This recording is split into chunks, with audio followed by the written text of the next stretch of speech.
Bueno, y es una fecha de la que nos referíamos, en que nos debe llevar a reflexionar sobre la depresión. Hablamos de que es un día de lucha contra la depresión. Y bueno, más de 300 millones de personas en el mundo la padecen. Como la Organización Mundial de la Salud dice que es una tristeza prolongada que te incapacita a hacer las cosas que normalmente hacías o que estás haciendo. Bueno, hemos invitado para hablar de este tema de señales, de alerta, de cómo abordarlo, cómo nosotros podemos inclusive percatarnos si estamos sufriendo de depresión.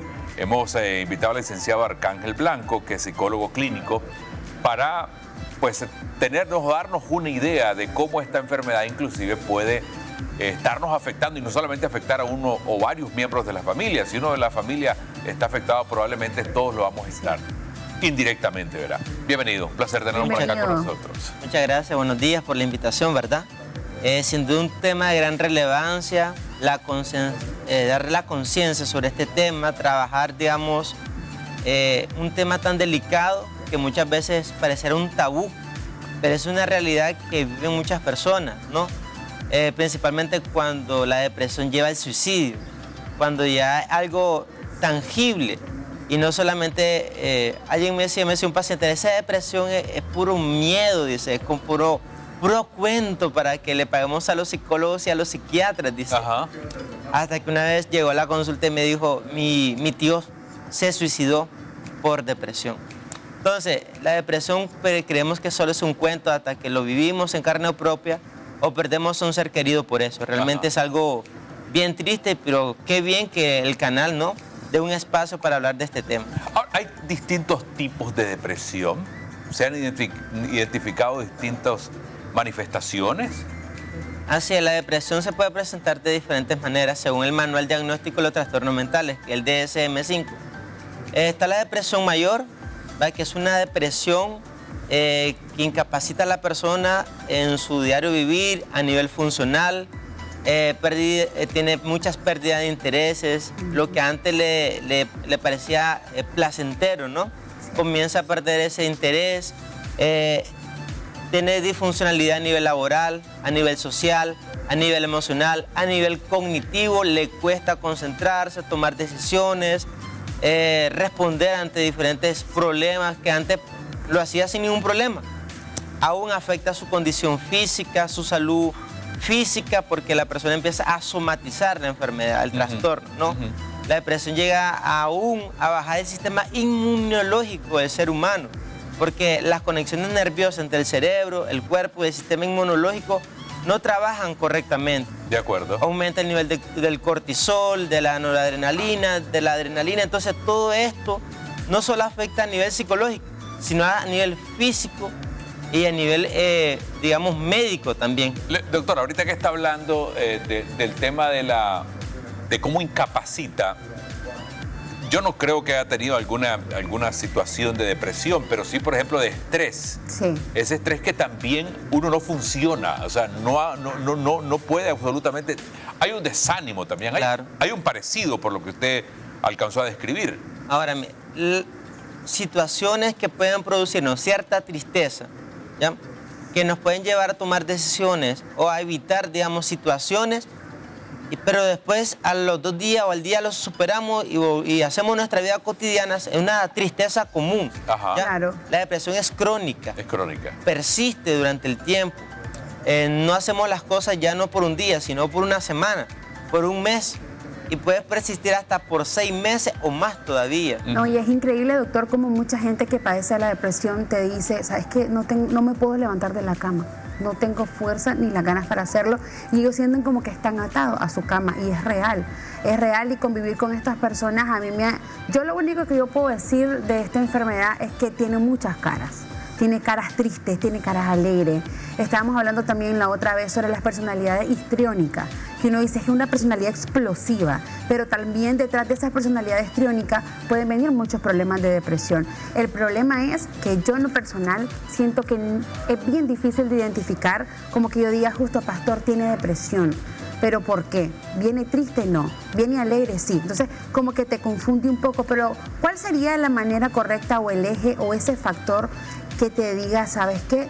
esta persona que estás teniendo a tu lado está sufriendo depresión. Y no la depresión de una tristeza de un día, como dice usted, sino de una depresión donde también vos podés quizás ayudar a esa persona a que no logre hacer cosas que quizás no quisiéramos. Normalmente lo podemos percibir en cambios, ¿no? A nivel de síntomas, digamos, que podemos observar, ¿no? Porque el diagnóstico es un proceso de entrevista, de aplicación de pruebas psicológicas para hacer un diagnóstico concreto.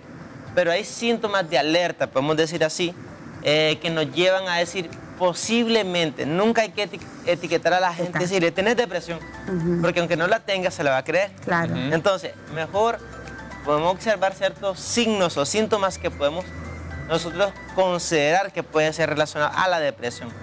Uno de esos es la pérdida del placer. En cosas que antes sí le provocaban placer, ir al cine, por ejemplo, irse a comprar una ropa, ahora lo hace y no le da placer. No le da placer. O no lo quiere hacer ya no le interesa, ¿no? Otro signo es la disfunción en áreas de su vida. Antes, por ejemplo, salía con amigos, ya no lo hace.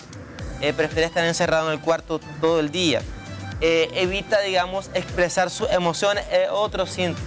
Doc, pero también pasa, se lo digo pues porque yo lastimosamente lo viví, yo lo contaba antes, 2 de mis mejores amigas se suicidaron cuando estábamos en secundaria. Y una de ellas sí, ya lo había intentado otras veces, eso ya te da una pauta para decir, ¿sabes qué? Esta persona no está bien y ella se estaba tratando, pero la otra persona no. La otra persona era una persona común y corriente, feliz, que si salía mal en clase se ponía triste, pero si salía bien se ponía feliz. O sea, era una persona de lo más normal que quizá usted mismo nunca hubiese pensado que esa persona sufría de depresión. Y eso es lo que a mí me da más miedo, porque honestamente yo soy de las personas que yo escucho y analizo mucho a las personas que me rodean. Y sí me gustaría poder intervenir y decir, ¿sabes qué? Justo, pastor, yo no te veo bien, no te veo igual. Estás pasando por un mal momento, confía en mí. Quisiera poder hacer eso. El problema es que yo siento que en este caso es bien difícil, doctor. Por eso la depresión no es solamente, como usted lo mencionaba, decir, detectarlo y decir, habla conmigo. No es solo hablar. Exacto. Porque llega un punto que la depresión requiere tratamiento no solamente psicológico, sino psiquiátrico a nivel de psicofármacos, con antidepresivos.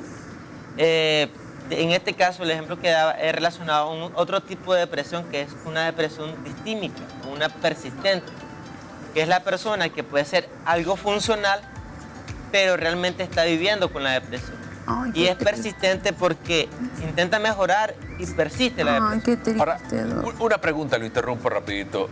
¿Hay un proceso de aceptación? A ver, yo puedo decir, a lo mejor yo no estoy funcionando igual que ayer o que antier o que el mes pasado. Estas personas que no buscan ayuda es porque a lo mejor no aceptan que tienen un problema y que tiene que ser abordado. Muchas veces al contrario. Saben que algo no está bien, pero no saben cómo atender, cómo enfrentarlo. Que la depresión es un proceso donde es como, digamos, silenciosa porque con cosas pequeñas se va iniciando, ¿ya? Ok. Puede ser, por ejemplo, en algún momento una persona se ve en el espejo y comienza a tener una mala percepción de sí misma, una baja autoestima, me siento mal, me siento que no estoy bien.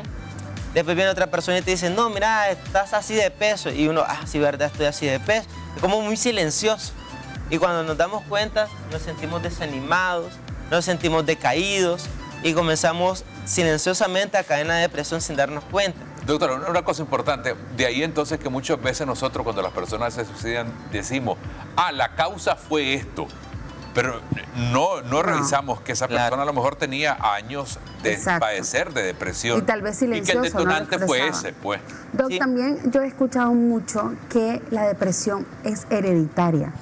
¿Eso es cierto o es mentira? Hay factores bioquímicos, digamos, en la familia, cuando hay patrones ya depresivos, que pueden estar relacionados a aspectos genéticos, ¿ya? Fíjese que yo he visto la depresión de cerca, como se lo digo. Otra de mis mejores amigas que conocí en la universidad, su papá se suicidó hace 2 años.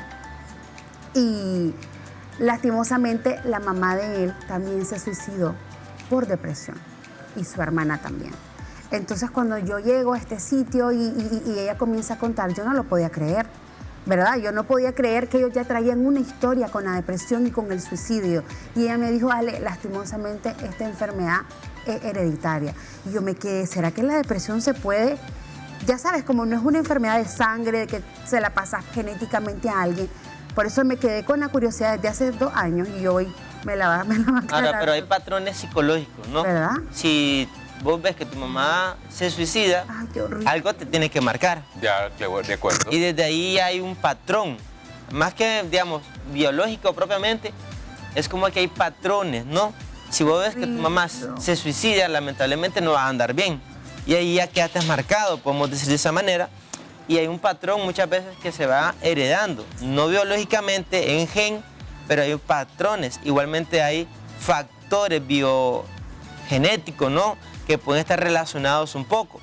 ¿En qué aspecto, por ejemplo? Mire, si la mujer cuando está embarazada sufre de depresión, hay factores que el bebé va a vivir esas emociones que la mamá vive en cuanto él nace. De acuerdo. Entonces, desde esa perspectiva es que se presenta, digamos, la depresión. Entonces puede haber esos factores que están relacionados principalmente con eso. De acuerdo. Bueno, podemos hablar tanto de este tema, yo creo que lindo, da para mucho y creo que es importante también aprovechar este momento para las personas que sienten que no están actuando, que no se sienten como ayer, como antier, como el mes pasado, que busquen ayuda, que busquen ese acompañamiento. Creo que es importante y hay que hacerlo a tiempo. Sí. Hay que contarle, digo yo, a los amigos, a los familiares, a las personas que te estiman y que a lo mejor van a buscar, van a ayudarte para que busques ayuda. Me gustaría dar unos tips rápidos. Por favor. ¿No? Recomendaciones para prevenir la depresión, ¿verdad? Buena alimentación, hacer ejercicio, intentar expresar sus emociones de manera adecuada, siempre pedir ayuda a un profesional. Con mucho respeto, ¿verdad? Pero el consejero del barrio no es un especialista. Tu amigo tampoco. Ni el de la esquina, no. Para eso estamos los especialistas, psicólogos, psiquiatras, que sabemos los métodos, las técnicas, las intervenciones adecuadas para trabajar la depresión, porque no es una condición, es una enfermedad que tiene que ser tratada. De acuerdo, muchas gracias. ¿Cómo lo encontramos? ¿Dónde lo ubicamos? Atiendo en Clínica San Juan, en Reparto San Juan. Y en mi página de Facebook me pueden buscar como psicólogo clínico Arcángel Blanco o a mi número telefónico es al 87-67-6743. Muchísimas gracias, doctor. Gracias por compartir con nosotros este día y sobre todo llenar de información a todos y cada uno de nuestros televidentes. Mientras tanto, mis amores, vamos a hacer una pequeña pausa comercial. Ya regresamos.